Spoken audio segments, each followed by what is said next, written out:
இப்போ வண்டலாவில் வந்து இது 5வது பார்க்கு. மொதல் பார்க் கொச்சி, அப்புறம் பெங்களூர், ஹைதராபாத், புவனேஸ்வர், இப்போ சென்னையில் வந்து 5வது பார்க்கு. சென்னை பார்க் வந்து ஆக்சுவலாக நாங்கள் 2018லேருந்து கன்ஸ்ட்ரக்ஷன் பண்ணலான்னு தான் பார்த்துட்டு இருந்தோம். பட் கோவிட் வந்தது, அதுக்கப்புறம் நம்ம திரும்ப அம்யூஸ்மெண்ட் பார்க் இண்டஸ்ட்ரியே வந்து ரீஸ்டெபிளைஸ் ஆகி அதுக்கப்புறம் இந்த பார்க் இது ஒரு லார்ஜ் ஸ்கேல் இன்வெஸ்ட்மெண்ட் 600 crores. இது வந்து ஒரு பெரிய சின்ன டவுன்ஷிப் மாதிரியே இருக்கும் இந்த பார்க்கு. ஸோ அதை வந்து டெவலப் பண்ணி எடுக்கிற அந்த சேலஞ்சஸ்னால இப்போ 2025 ஆச்சு. அதுக்கு வந்து ஒரு மெயின் ஆக்சுவலி இந்த ஒரு பார்க் வந்து இப்போ கம்ப்ளீஷன் ஸ்டேஜ் வந்ததுக்கு வந்து ஒரு மெயின் ரீசன் வந்து current Tamil Nadu government under the leadership of the honourable chief minister திரு M.K. ஸ்டாலின் ஐயா அவர்கள் அவங்களோட உறுதியான சப்போர்ட்னால தான் வந்து இப்போ இந்த நம்ம பார்க் லான்ச் ஆகுது.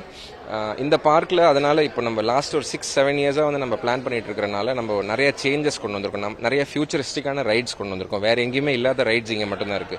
இந்தியாவிலே இன்வெர்டட் ரோலர் கோஸ்டர் தஞ்சோரா அப்படின்றது இங்கே மட்டும்தான் இருக்கு. வேற எந்த அம்யூஸ்மெண்ட் பார்க் இந்தியாவில் எங்கேயுமே இல்லை. ஸ்பின் மில் அப்படின்ற ரைடு வந்து ஒரு வெர்டிக்கல் ஆக்சஸ்ல ஸ்பின் பண்ற ஒரு ரைடு 50 மீட்டர் ஹைட்ல, அது வந்து இந்தியாலையும் எங்கேயுமே இல்லை அந்த ரைடு. ஸோ இதே மாதிரி மோனோ ரயில் வந்து வேற எங்கேயுமே இல்லை, ஒரு ஃபுல் பார்க் பேனோரமிக் வியூ கிடைக்கிற மாதிரி. அப்புறம் வேவ் பூல் அப்படின்றது வந்து எங்க எல்லா பார்க்ஸ்லயும் இருக்கிற ஒரு யூனிக்கான ரைடு. வண்டர்லா எல்லாத்துலயும் வந்து எல்லா பார்க்ஸ்லயும் வந்து வேவ் பூல் இருக்கும். அதாவது கடல் அலைகள் மாதிரியே வந்து கெஸ்ட் வந்து என்ஜாய் பண்ணலாம்.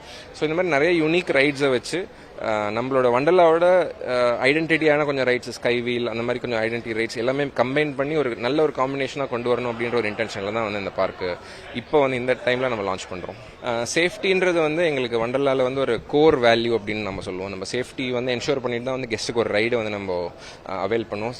ரைடில் மட்டும் இல்லை, எல்லா ஆஸ்பெக்ட்லையும் வந்து சேஃப்டி நம்ம பார்க்குற ஒரு இது. நம்ம டெடிகேட்டடான ஒரு first eight team with duty doctor and nurse வந்து நம்மளுக்கு இருக்குது. இமீடியட் பிரைமரி கேர், இப்போ ஏதாவது ஆக்சிடென்ட் வராது, பட் சப்போஸ் இப்போ ஈரமாக இருக்குது, மழை பெஞ்சனால அப்போ ஓடி போகும்போது வந்து அவங்க கீழே விழுந்துட்டாங்க, காலில் ஏதாவது சின்ன காயம் வந்துருச்சுன்னா இமீடியட்டாக ஃபர்ஸ்ட் எய்ட் ட்ரீட்மெண்ட் பண்ணுறதுக்கு நம்மளுக்கு எங்கள் ஃபெசிலிட்டி இருக்குது. இப்போ சிலருக்கு வந்து வலிப்பு நோய் வரும், எபிலப்சி, அது வந்து தண்ணியில் இருக்கும்போது அவங்களுக்கே தெரியாமல் வந்துடும். அந்த டைமில் இமீடியட்டாக கேர் பண்ணுறதுக்கு நம்மளுக்கு ஃபர்ஸ்ட் எய்ட் டீம் இருக்குது. அண்ட் அதுக்கப்புறம் நம்ம வந்து நியர்பை மல்டி ஸ்பெஷாலிட்டி ஹாஸ்பிட்டல்ஸ் கூட நம்மளுக்கு டைப்பும் இருக்குது. இது மட்டும் இல்லாமல் நம்ம ரைட்ஸ்ன்னு எடுத்துக்கிட்டிங்கன்னா safety standards, daily maintenance sex எல்லா ரைடும் பண்ணி அதில் வந்து ஹியூமன் ட்ரையல்ஸ் பண்ண அப்புறம் தான் வந்து நம்ம கெஸ்ட்டுக்கே வந்து அவைல் பண்ணுவோம். ஹியூமன் ட்ரையல்ஸ் பாஸ் ஆகி ஓகே சேஃபாக இருக்குது அப்படின்னு என்ஷூர் பண்ணிட்டு தான் பண்ணுவோம்.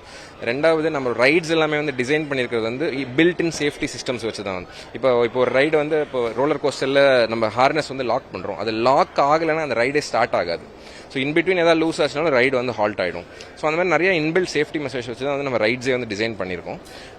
இந்த சேஃப்டி மெஷர்ஸ், இந்த சேஃப்டி சிஸ்டம்ஸ், நம்மளோட டெய்லி செக்ஸ், இது மட்டும் இல்லாமல் weekly, monthly and annual checks, இதை வந்து internally audited by our internal auditors, அதுக்கப்புறம் எக்ஸ்டர்னல் ஆடிட் ஏஜென்சிஸ் வந்து ஆடிட் பண்ணுவாங்க. நம்மளுக்கு வந்து ISO சர்டிஃபிகேஷன் கிடைக்கும். அது மட்டும் இல்லாமல் இன்டர்நேஷனல் ஆடிட்டர்ஸும் வந்து ஆடிட் பண்ணி தான் வந்து நம்ம ரைட்ஸை வந்து சேஃப் அண்ட் சர்டிஃபை பண்ணுவாங்க. இதை பேஸ் பண்ணி தான் நம்ம பப்ளிக் வந்து நம்ம ரைடை வந்து அவைல் பண்ணுவோம். நம்ம பார்க் வந்து ஆக்சுவலாக பில்ட் பண்ணியிருக்கிறது அப் டு 10,000 people வந்து நம்ம பார்க்கில் ஈஸியாக வந்து என்ஜாய் பண்ணலாம் மேடம். பட் இனிஷியலாக வந்து நாங்கள் வந்து ஒரு 6,500 வந்து லிமிட் பண்ணலாம் அப்படின்னு பார்த்துட்டு இருக்கோம். ஏன்னா எல்லா கெஸ்ட்டுக்கும் ஒரு நல்ல எக்ஸ்பீரியன்ஸ் கிடைக்கணும். ரொம்ப கூட்டமாக இருந்தது, எனக்கு ரைடு என்ஜாய் பண்ண முடியல அப்படின்ற ஒரு ஃபீலிங் வரக்கூடாது அப்படின்னு சொல்லி தான் வந்து நம்ம அந்த 6,500 லிமிட் பண்ணலான்னு இருக்கோம் மேடம். இது மட்டும் இல்லாமல் கூட்டம் இருக்கிற நாளில் வந்து கெஸ்ட்டுக்கு இப்போது இன்னும் ஒரு கியூவில் நிற்கிறதுக்கு கஷ்டமாக இருக்குது, சீக்கிரம் போகணும், எனக்கு ஷார்ட் டைம்லேயே முடிச்சு. ஆக்சுவலாக இந்த பார்க் வந்து 11 o'clock ஓப்பன் ஆகும் மேடம். அண்ட் வீக் டேஸில் 6:30 வரைக்கும் இருக்கும், 6 o'clock வரைக்கும். வீக்கெண்ட்ஸில் 7 o'clock வரைக்கும் இருக்கும் மேடம். இந்த ஃபுல் டைம் வந்து தேவைப்படும் எல்லா ரைடும் என்ஜாய் பண்ணுறதுக்கு. பட் இல்லை, எனக்கு வந்து அவ்வளோ டைமில், எனக்கு சீக்கிரம் போகணும், கொஞ்சம் ரைட்ஸ் மட்டும் என்ஜாய் பண்ணிட்டு போகணும் அப்படின்னு வரவங்களுக்கு வந்து ஃபாஸ்ட் ட்ராக் டிக்கெட்னு இருக்குது. அடிஷ்னலாக ஒரு அமௌண்ட் பே பண்ணால் ஃபாஸ்ட் ட்ராக் டிக்கெட் கிடைக்கும். அப்போ கியூ வந்து அவங்களுக்குன்னு டெடிகேட்டட் கியூ இருக்கும் மேடம். ஸோ இன்னொன்று, எங்கள் அம்யூஸ்மெண்ட் பார்க் எப்படின்னா வந்து நாங்கள் டிசைன் பண்ணது வந்து பே ஒன்ஸ் ப்ளே அன்லிமிடெட் அந்த மாடலில் தான். ஒரு தடவை நீங்கள் டிக்கெட் வாங்கிட்டு உள்ளே வந்துட்டிங்கன்னா அதுக்கப்புறம் வேறு ரைடு என்ஜாய் பண்ணுறதுக்கு அடிஷ்னலாக பே பண்ண தேவையில்லை. அந்த மாடலில் தான் எங்கள் பிஸ்னஸ் ஒர்க் ஆகுது.